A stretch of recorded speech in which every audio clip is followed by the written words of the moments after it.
नमस्कार दोस्तों, स्वागत है आपका अपने channel NTA net visual art classes में। दोस्तों, मैं डॉक्टर पूनम चौहान आपको नेट, TGT, PGT और अन्य आर्ट से संबंधित एग्ज़ाम की तैयारी इस चैनल के माध्यम से कराती हूँ।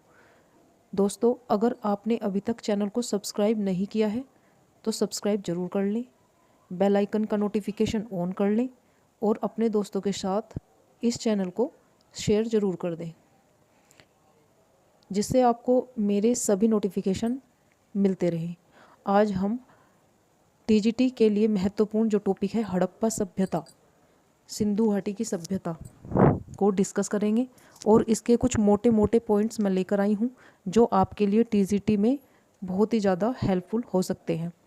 तो दोस्तों, आइए स्टार्ट करते हैं आज की क्लास को। हड़प्पा सभ्यता या सिंधु सभ्यता, हड़प्पा सभ्यता या सिंधु सभ्यता, ये एक ही सभ्यता के नाम है। हड़प्पा सभ्यता भारत की एक प्राचीन सभ्यता है।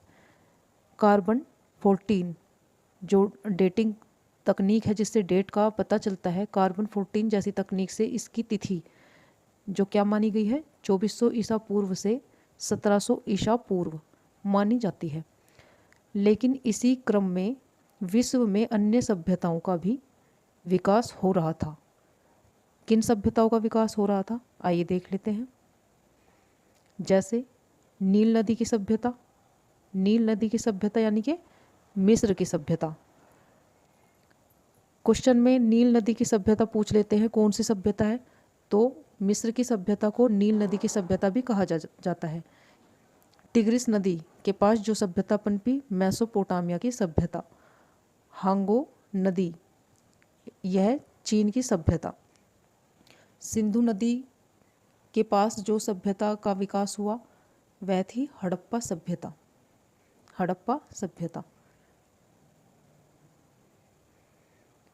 अब देख लेते हैं हड़प्पा सभ्यता या सिंधु घाटी सभ्यता की खोज कहाँ हुई, किसने की। सबसे पहले इन सभ्यता की खोज किसने की थी, तो यह देख लेते हैं। 1856 में कराची से 1856 में कराची से लाहौर के मध्य रेलवे लाइन के निर्माण के दौरान बर्टन बंधुओं द्वारा हड़प्पा स्थल की सूचना सरकार को दी। जो बर्टन बंधु थे, जो निर्माण कार्य कर रहे थे रेलवे लाइन बिछाने का, उन्होंने देखा था और हड़प्पा स्थल की यह सूचना उन्होंने सरकार को दी। इसी क्रम में 1861 में अलेक्जेंडर कनिंघम के निर्देशन में भारतीय पुरातत्व विभाग की स्थापना की गई। किसके निर्देशन में भारतीय पुरातत्व विभाग की स्थापना की गई? अलेक्जेंडर कनिंघम के नेतृत्व में। अलेक्जेंडर कनिंघम इन साक्ष्यों को समझ न सके तो दयाराम साहनी ने हड़प्पा की खोज 1921 में की। दयाराम साहनी ने हड़प्पा की खोज किस सन में की थी? 1921 ईस्वी में। राखलदास बनर्जी ने इसी क्रम में मोहनजोदड़ो खोजा 1922 ईस्वी में। 1922 ईस्वी में जॉन मार्शल, जो महानिदेशक ASI के महानिदेशक थे, ने 1924 में इसकी जानकारी सबको दी। अपने एक आर्टिकल के माध्यम से सभी को इसकी जानकारी सभी को प्रदान की। आगे देखते हैं हड़प्पा सभ्यता का एक सामान्य सा परिचय। हड़प्पा सभ्यता को आदि ऐतिहासिक यानी कि प्री हिस्टोरिक युग में रखा जाता है। यहाँ के लोगों की लिपि भाव चित्रात्मक, यहाँ के लोगों की जो लिपि थी वह भाव चित्रात्मक थी।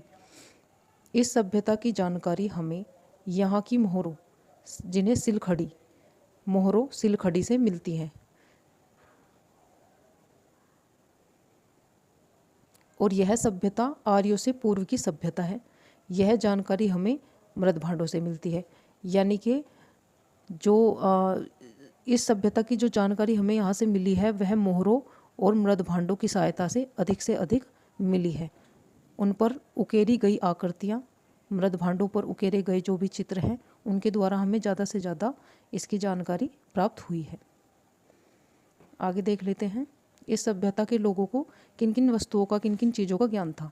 इस सभ्यता के लोगों को तांबे धातु का प्रयोग सर्वप्रथम हथियार बनाने में किया। जो इस सभ्यता के लोग थे उन्होंने तांबे की धातु थी जो उसका प्रयोग किया था सर्वप्रथम, किस लिए? हथियार बनाने के लिए। तांबा और टीन के मिलाने से कांसा बनता है। तांबा और टीन मिलाकर बनाया जाता है कांसा। कांसा के अत्यधिक प्रयोग के कारण इस सभ्यता को कांस्य युग भी कहा जाता है। कांस्य का इस सभ्यता में अधिकांश प्रयोग किया गया है, जिसके कारण इसे कांस्य युग भी कहा जाता है। इस सभ्यता के लोग किस धातु से परिचित नहीं थे? लोहे से। जो हड़प्पा सभ्यता के लोग थे वो लोहे धातु से अपरिचित थे। अगला पॉइंट देखिए, सिंधु घाटी सभ्यता। सिंधु घाटी जो सभ्यता के लोग थे वो लोहे से तो परिचित नहीं थे, कांस्य धातु का ज़्यादा से ज़्यादा उपयोग किया। सिंधु घाटी सभ्यता एक सभ्यता थी नगरीय। यह एक नगरीय सभ्यता थी। यहाँ घरों व नगरों के निर्माण में ग्रिड पद्धति का प्रयोग किया जाता था। नगरों में दुर्गों का निर्माण किया गया था। ये दुर्ग पश्चिम से ऊंचे होते थे। दुर्ग आम जनता के लिए नहीं थे, यानी कि यह जो आम लोग जन थे उनके लिए नहीं थे। सिंधु सभ्यता मातृ देवी की पूजा की जाती थी। जो सिंधु सभ्यता में पूजा होती थी वह मातृ देवी की मुख्यतः पूजा होती थी। ये सभ्यताएं मातृ सत्तात्मक सभ्यता थी, यानी कि इस सभ्यता को मातृ सत्तात्मक सभ्यता भी कहा जाता है। विश्व में सर्वप्रथम कपास उगाने का श्रेय भी सिंधु सभ्यता के लोगों को ही जाता है। सबसे पहले जो सिंधु सभ्यता के लोगों ने फसल उगाई वह कपास थी। लाल मिट्टी के बर्तन पर काले रंग से डिज़ाइन किया जाता था। लाल मिट्टी का बर्तन होता था जिस पर लाल मिट्टी से पूरे धरातल को लाल कर लिया जाता था और फिर काले रंग से डिज़ाइन किए जाते थे, काले रंग की रेखाओं के द्वारा। आगे चलते हैं, सिंधु घाटी के नगर। सिंधु सभ्यता एक त्रिभुजाकार सभ्यता थी। इस सभ्यता का सर्वाधिक पश्चिम नगर दशक नदी के किनारे सूत का डोर इसे ओरेल स्टाइल, जो बलूचिस्तान में सर्वाधिक पूर्वी स्थल हिंडन नदी के किनारे आलमगीरपुर, उत्तर प्रदेश में सर्वाधिक उत्तरी स्थल चिनाब नदी के किनारे मोंदा जम्मू कश्मीर में, और सर्वाधिक दक्षिण स्थल गोदावरी नदी के किनारे दाइमाबाद महाराष्ट्र था। यानी कि इसके जो प्रमुख स्थल थे मोटे तौर पर सूटदाकोर, आलमगीरपुर, मोंदा और दाइमाबाद थे।